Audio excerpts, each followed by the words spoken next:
When you step foot into Old Fort Niagara, you're taking a step back in time.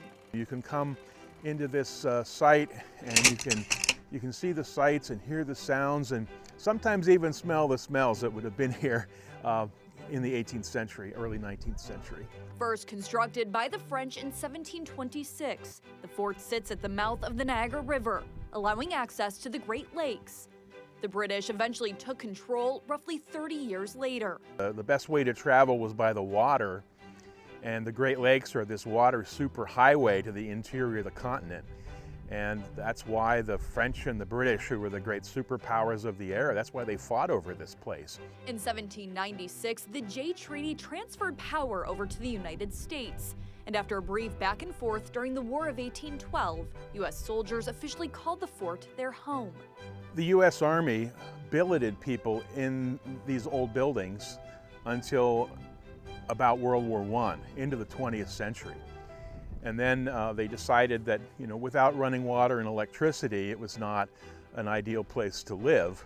For about 5 years, starting in the late 1920s, the fort was restored, thanks to funding from the U.S. War Department. They put in the storage, they put the counter in here, and for what we do today, it works really well. There are many, many forts in the United States, and this is one of the greatest because of its originality. These are original buildings, they're not reconstructions. It's amazing to think about the fact that we have the oldest still standing structure on the Great Lakes, and that people have been walking in and out of that building for almost 300 years now, which is really humbling in a lot of ways. And today it's a place where people can immerse themselves in history through educational programming. Come learn about Fort Niagara's extensive trade history.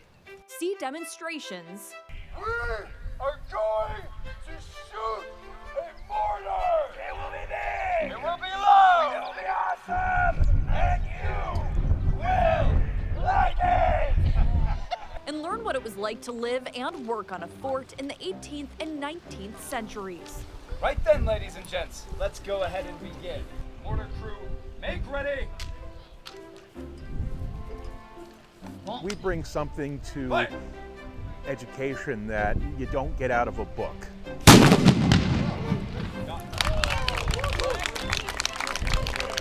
You can come in here and you can immerse yourself in the history.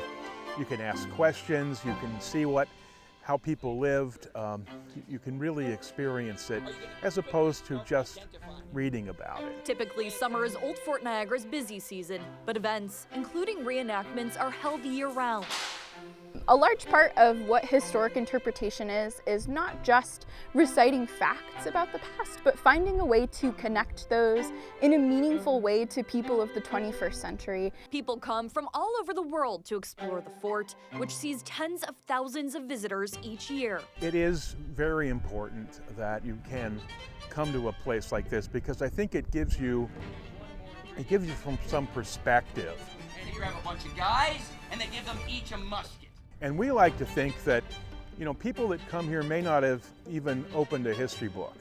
But the coolest part about it is, it's filled with explosives. But they've come here and they've had a good time and they've watched some, they've taken part in some interactive activities. We did a series of tests from varying ranges. Maybe they're going to go home and read more about it and learn more about it. So we like to think of this place as a catalyst for delving a little bit deeper into the story of America's past. Reporting in Youngstown. Orly Tuskus, News 4.